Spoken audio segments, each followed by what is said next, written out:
巴比倫咧係始於06咧嘅妻子咧就叫做沙米拉姆 Semiramis， 咁佢兩個嘅兒子咧就叫做 Tammuz。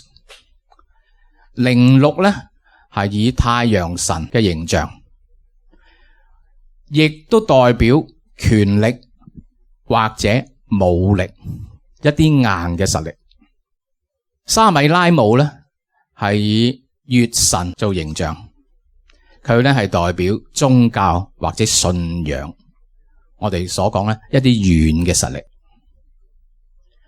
咁佢嘅兒子 Tammuz 咧，當軟實力同埋硬實力結合嘅時候，於一身你就會可以話人神嘅權柄在手，或者咧天王式嘅統治。咁當神最初俾以色列人嘅管治系統裏邊咧，佢係分權嘅，君王嘅權力同埋祭司嘅權力係分開，唯一容許又係君王又係祭司嘅得三個代表 Melchizedek、耶穌同埋教會，其他咧一定要將呢兩個分開。咁其實巴比倫咧就係好簡單嚟講，就係軟硬實力加埋一齊，嘗試做一個統治天下人神嘅位置合一，男女合一，變咗咧係天王式嘅統治。咁你睇翻咧共濟會啊，其中一個好大家都知嘅巴比倫系統，你睇翻呢個，你明白呢一個符號嘅解釋嗎？呢個符號上邊係一個 compass， 一個圓規，下邊咧係一個 square， 係一個角尺，其實係代表咩？男女交合啊！圓規係男人，角尺係女人 ，OK， 男女嘅交合。咁中間有個 G 係代表 God 神，咁但係咧冇乜所謂邊一個神嘅，因為喺共濟會裏邊咧，佢唔叫神嘅名，佢形容佢咧，佢就叫做 Great Architect of the Universe。呢個制度係權力嘅制度，信奉呢一個共濟會或者巴比倫制度嘅係信奉權力嘅制度，所以冇乜所謂咧邊一個係神。所以回教徒、天主教徒、基督教徒、印度教徒，任何一個宗教，甚至係冇宗教，我信民主，我信民權，都可以。如果你要入咗呢個權力核心裏邊咧，都可以參加，唔緊要，隱形嘅呢個神可以。咁但係其實背後最頂級嗰啲都知道共濟會，當你係32個 level 以上嗰啲咧，都知道背後係邊個啦，係撒旦。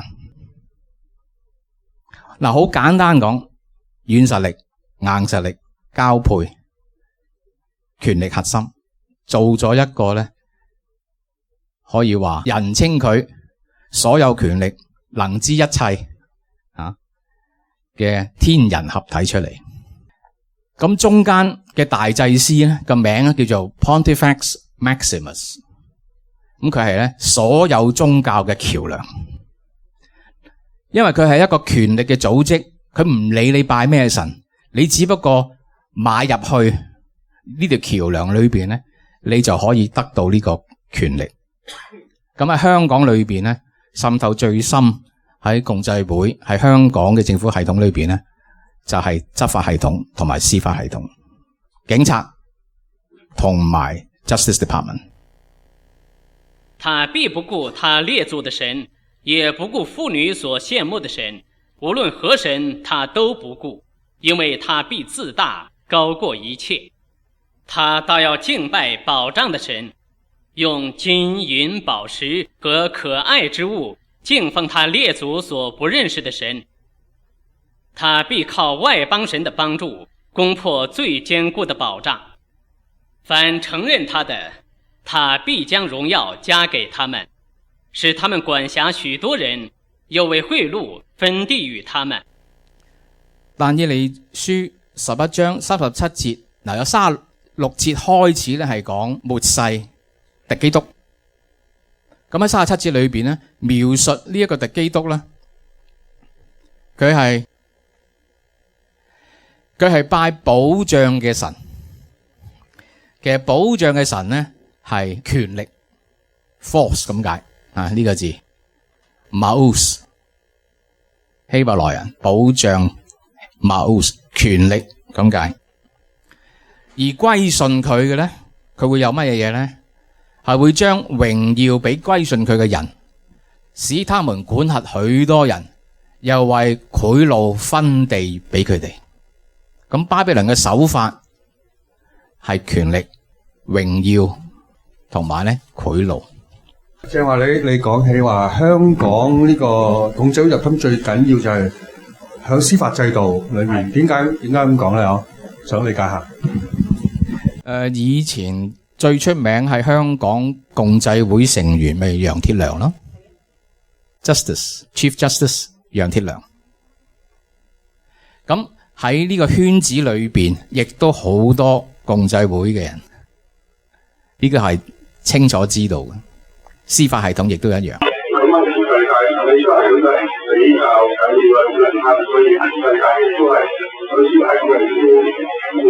都會好多。所以有啲案件，有啲人應該定罪，但係定唔到佢罪咧。咁你發覺原來佢係共濟會嘅弟兄嚟嘅。香港發生緊，全世界都發生緊。咁所以你喺華爾街咧，係可以罰咗36個 billion 嘅罰款，啲銀行咧冇人坐監。當然啦，做律師嘅聽到咧就唔係好舒服啊。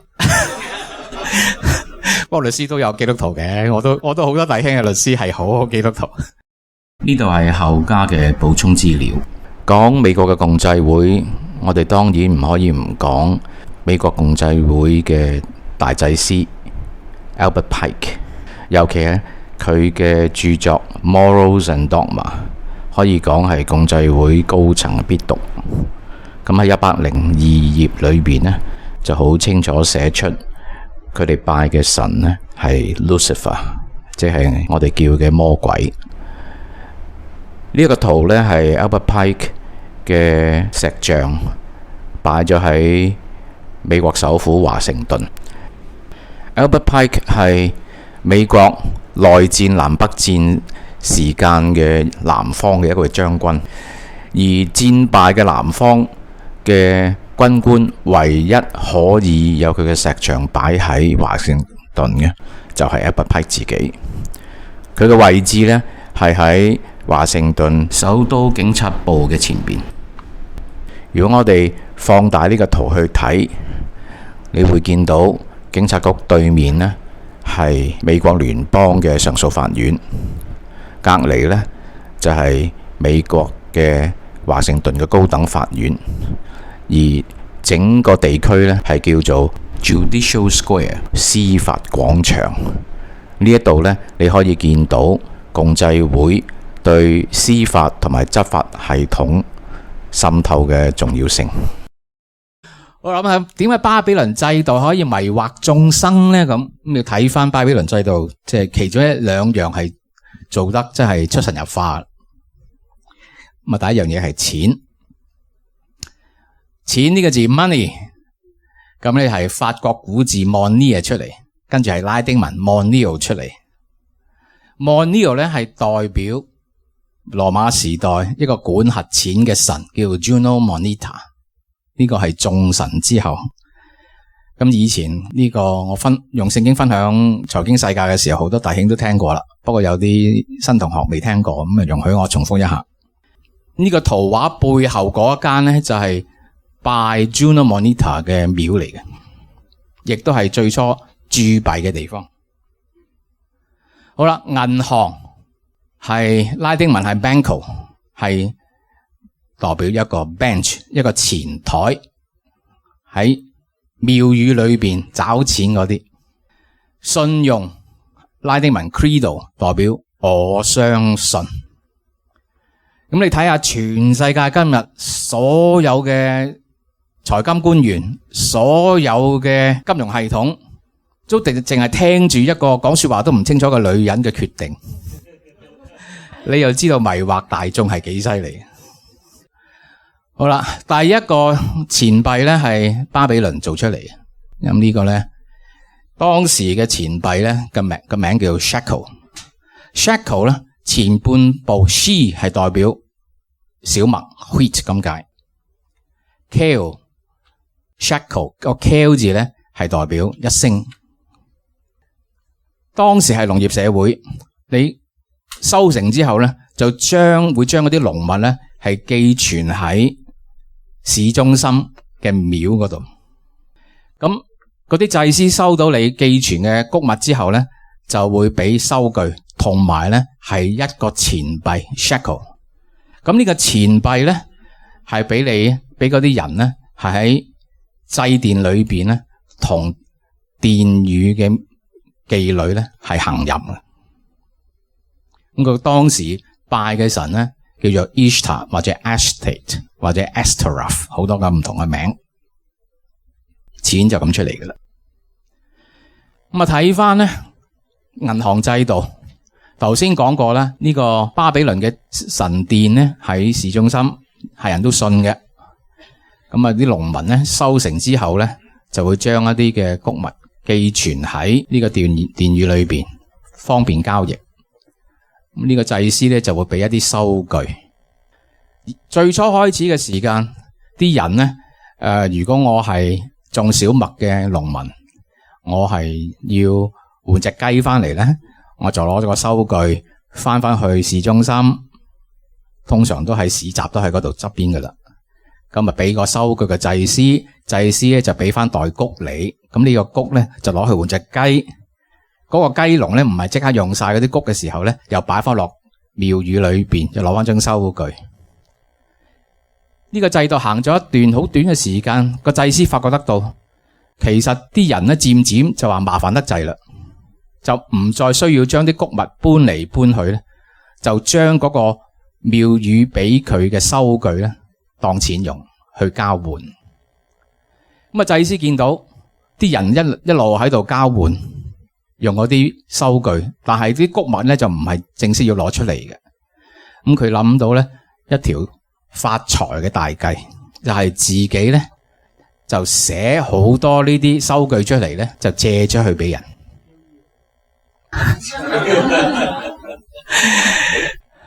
咁跟住咧借出去俾人嘅時候咧，就收利息啦。咁喺呢個制度裏邊咧，嗰啲利息俾個祭司收翻之後咧，出邊嘅貨幣咧係唔足夠應付交易嘅，因為漸漸一路就收翻埋。咁喺呢個制度裏邊咧，因為由詐騙開始，兩籮穀就俾咗20張收據出去，就一定咧係會有通貨膨脹，就一定有人咧係靠依賴呢個制度去買賣為生，不是生產，咁令到咧係過度嘅競爭。漸漸嗰啲收據收翻嚟嘅時候咧，出邊嘅貨幣流通就唔足夠咧，就會一定會有破產，國家與國家之間咧就一定會有戰爭。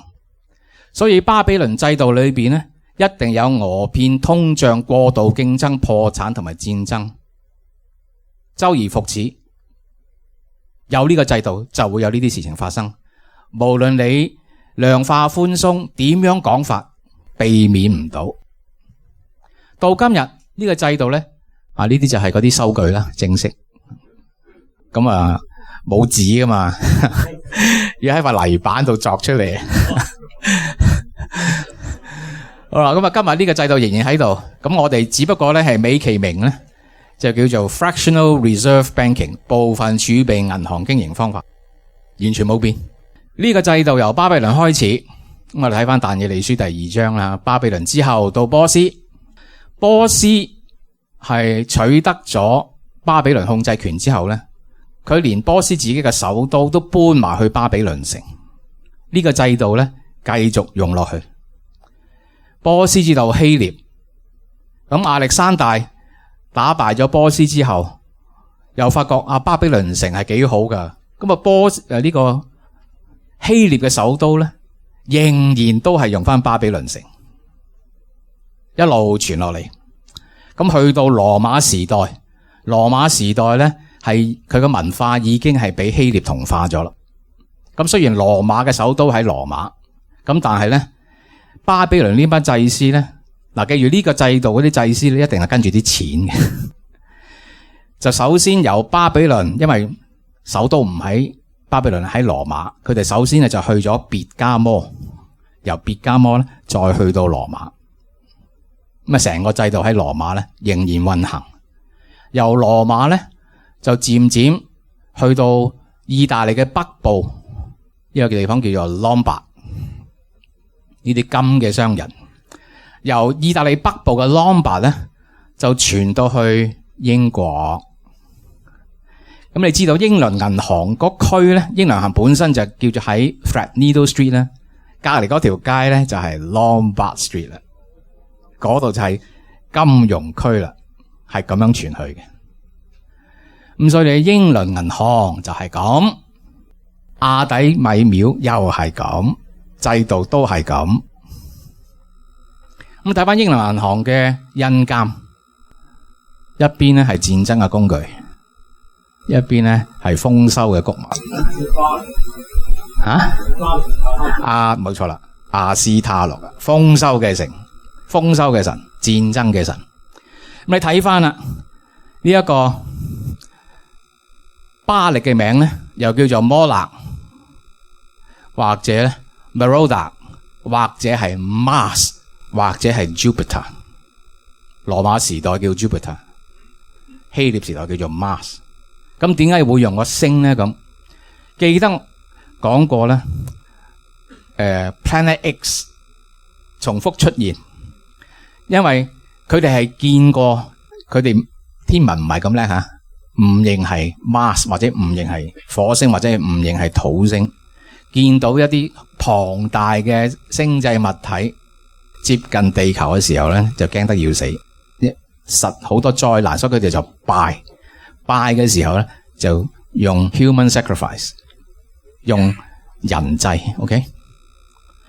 咁另外咧。通常祭呢個拜呢個巴力 Baal 嘅時候咧，巴力係會用一隻公牛做佢嘅符號。咁啊睇翻亞斯他錄啦 ，Ishtar 又叫做 Aphrodite， 或者 Cybele， 或者 Diana， 或者 Europa， 或者 Isis， 或者 Semiramis， 或者咧係 Venus。咁啊性病 Venereal disease 係由 Venus 呢個字嘅字根出嚟嘅。咁你攞住嗰個貨幣喺廟宇裏邊同幾千個廟宇妓女行淫嘅時候咧，你冇 venereal disease， 你冇性病都幾難。咁咧佢哋咧係用火同埋咧係活生生係將人獻俾呢一個邪神。頭先講過戰爭同貨幣制度係分唔開嘅。咁我哋睇睇咧滑鐵盧之役。滑鐵盧之役咧就最後一場咧就係威靈頓公爵對拿破崙。咁咧威靈頓公爵咧打仗用好多錢嘅，咁啊點樣融資咧？就係羅富齊銀行借俾佢。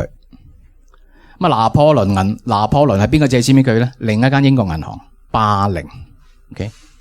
咁啊當時咧拿破崙喺1803年咧係打仗冇錢，咁咧就將喺美洲嘅 Louisiana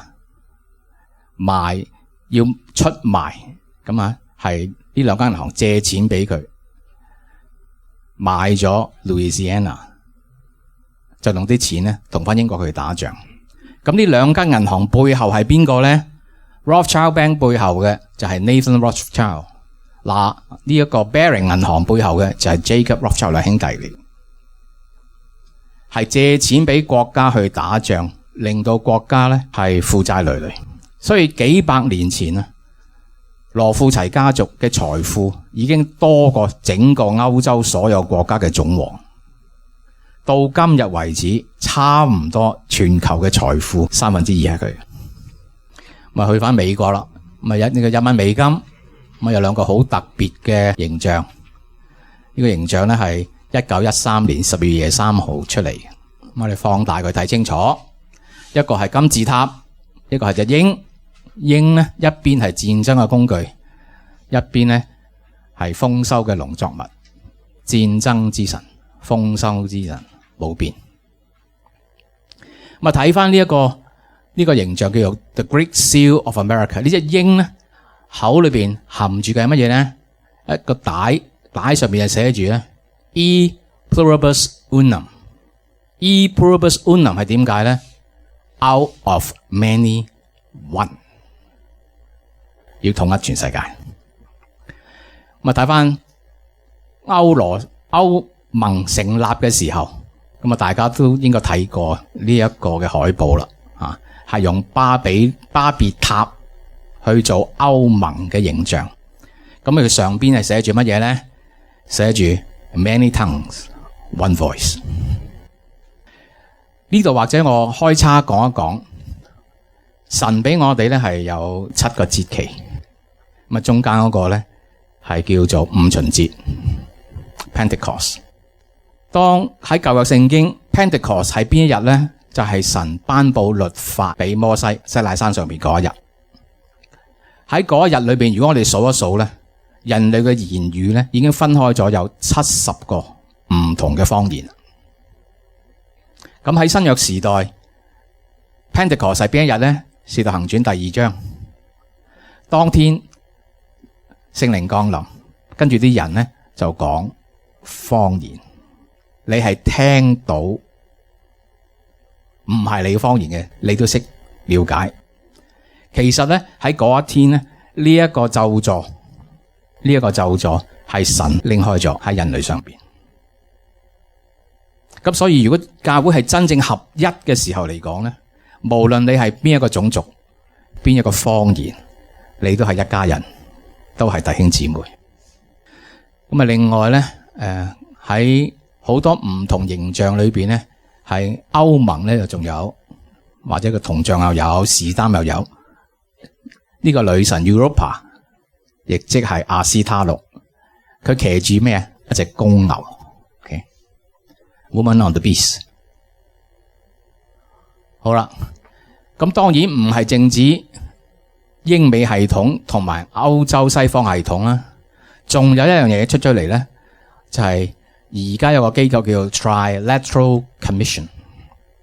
咁 Trilateral Commission 咧，差唔多就係做王者，係全世界嘅做王者。除咗英美體系同埋歐盟體系，係多咗一個國家。呢個國家係乜嘢？日本、美國、英國加埋歐盟就叫做 Trilateral Commission。咁呢一個符號，你睇唔睇到係咩形成嘅咧？666。好啦，咁喺第2堂我講過呢個 Semiramis 或者係推雅推拿教會天主教嘅問題嘅時候咧，亦都講過唔同文化、唔同時代都有呢一個亞斯他錄嘅形象出現。咁去到中國咧就變咗送子觀音，喺天主教裏邊咧就係麥當娜瑪利亞。俾多樣你睇吓，不是耶路撒冷便是巴比倫。咁你睇下咧，嗱，耶穌大家都知咧，唔係12月25出世嘅，係住棚節出世嘅，9月出世嘅。咁你睇下，全世界裏邊有幾多個神係12月25號出世嘅？有希臘、尼泊爾、印度、埃及、波斯、巴比倫，唔同嘅名，都係用呢一個咧，係 Tammuz 或者佢嘅形象去出現。咁或者咧係有啲你未覺得係巴比倫，其實係巴比倫。其中一個咧係回教。回教咧就係一本可蘭經，跟住加把劍。同回教一樣嘅，一本嘅經書，一把劍。知唔知呢個係咩啊？Mein Kampf。My Camp 係希特拉寫嘅《我的奮鬥》，所以其實納粹主義同埋回教係同一樣嘢嚟嘅。咁你睇睇回教同埋納粹主義 God bless Hitler， 邊啲人舉高佢嘅？回教人啊！咁啊睇下呢個巴勒斯坦嘅警察，咁睇下咧 Hezbollah 真主教，黎巴嫩嘅真主教，咁樣或者睇下咧係東歐嘅 Bosnia 嘅回教徒，有冇奇怪咧？冇奇怪。有冇奇怪咧？冇奇怪。其實巴勒斯坦阿拉法嘅爸爸，唔係嘅阿爺，根本就係同希特拉咧係十分老死嘅添，同埋嗰個靈，同埋嗰隻鬼。好啊，咁啊有啲或者你有啲同學會見過，有啲或者未見過。咁喺中國係點咧？咁中國嘅巴比倫係洪門。國際洪門中華民國總會，你睇下中間個係咩啊？所以喺洪門裏邊又有軍師，又有雙花紅軍。好啦，民初嘅時候，國際洪門嘅首領係邊個啊？係呢位先生叫做司徒美堂，廣東江門人。咁司徒美堂咧，就係喺美國負責拉攏為孫中山融資嗰位先生，而司徒美堂嘅法律顧問係邊個咧？就係以後做咗美國總統嘅羅斯福，Franklin Roosevelt 係未做總統啊嘛嗰陣時，Franklin Roosevelt 未做美國總統之前，佢係司徒美堂嘅法律顧問，係洪門嘅法律顧問嚟。好啦，咁。中國人民站起來嘅時間，司徒美堂喺邊度咧？喺天安門嗰度。嗱，你中國排位咧係好重要嘅，你咁睇佢排喺邊啊？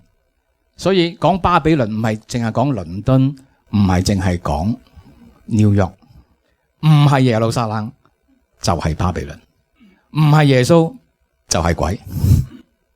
無論你打乜嘢口號，共產主義又好，資本主義又好，自由民主又好，軟實力、硬實力兩個交合，權力玩弄權力嘅方法嚟。家弟應該可以問你問題啊。好似你啱啱呢一堂所講嘅嘢，俾我感覺就係、如果係咁，其實整個世界而家都喺巴比倫 system 裏面啦，系統裏面，因為無論你係財金，無論你係任何嘅不權分立都好啦，你有權嘅地方，你都係有。嗰紮 Freemason 又好，whatever 嘅唔知咩名都好啦，喺後面係已經做好，因為控制咗係好上層嘅一啲權力啦。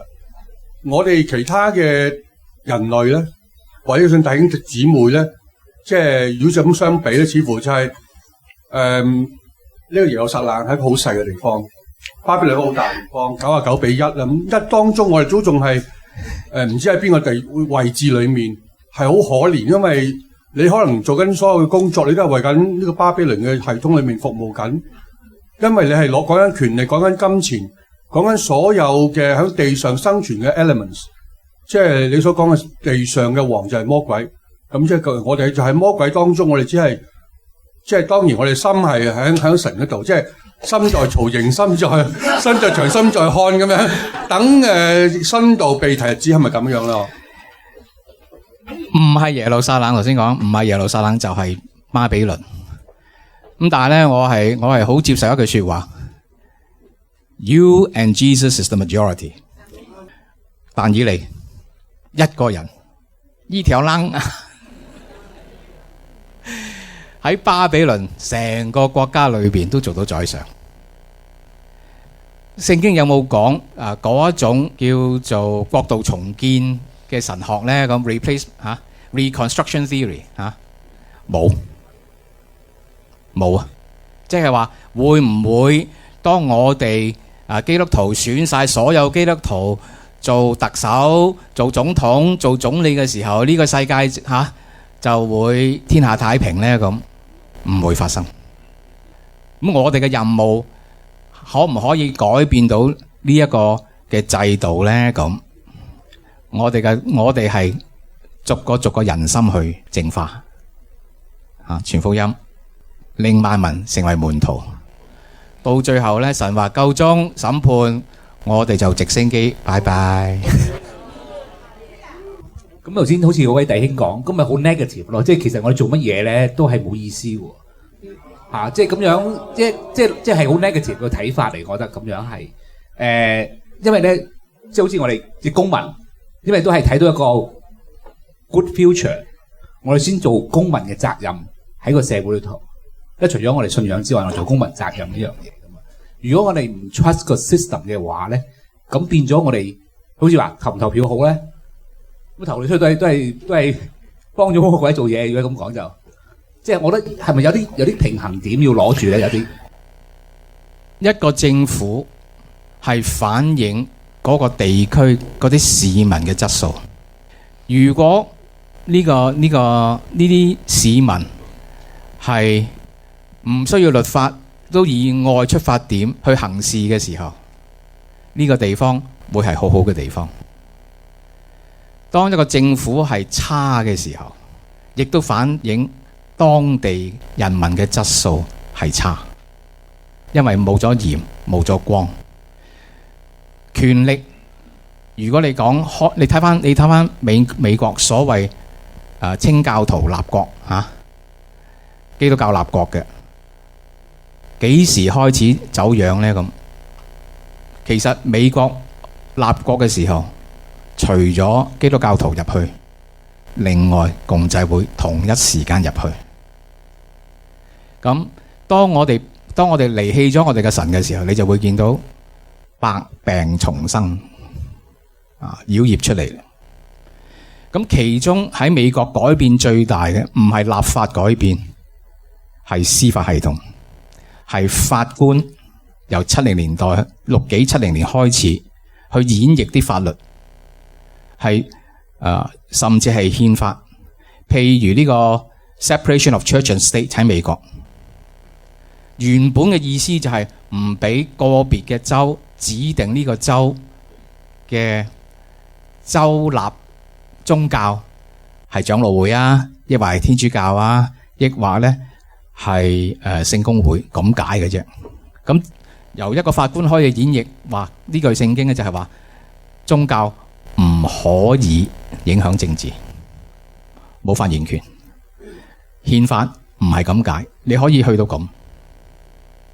咁所以即係被控制司法系統係一個好重要嘅關鍵嚇。咁拭目以待啦，睇下香港司法系統去到邊度咯。如果你問我公民 ，OK， 公民其實如果你睇翻喺英國出嚟嘅制度，無論喺英國又好、澳洲又好、加拿大又好、美國又好，都係兩黨政治，兩個黨背後同埋一班人。喺英國嘅控制啲保守黨同埋工黨咧，就係叫做 Institute of International Affairs。喺美國控制共和黨同埋民主黨咧，就叫做 Council on Foreign Relations， 3000個人啫，但係控制晒成個美國。所以我哋話選舉投票邊個，只不過係人哋兩個傀儡俾你去揀其中一個。咁我就想問啦，咁係咪即係話咧，洪門係控制咗共產黨同埋國民黨？我唔係咁講，我只不過係你睇係，我只不過係將巴比倫啊，唔係一個城市，唔係話淨係英美體系咁簡單。巴比倫正式去睇係一個權力嘅系統，要有兩種力量一齊行先造成佢出嚟。軟實力、硬實力，或者宗教、軍力，任你點擺，只係用唔同嘅名稱去嘗試去攞同一個結果咁解。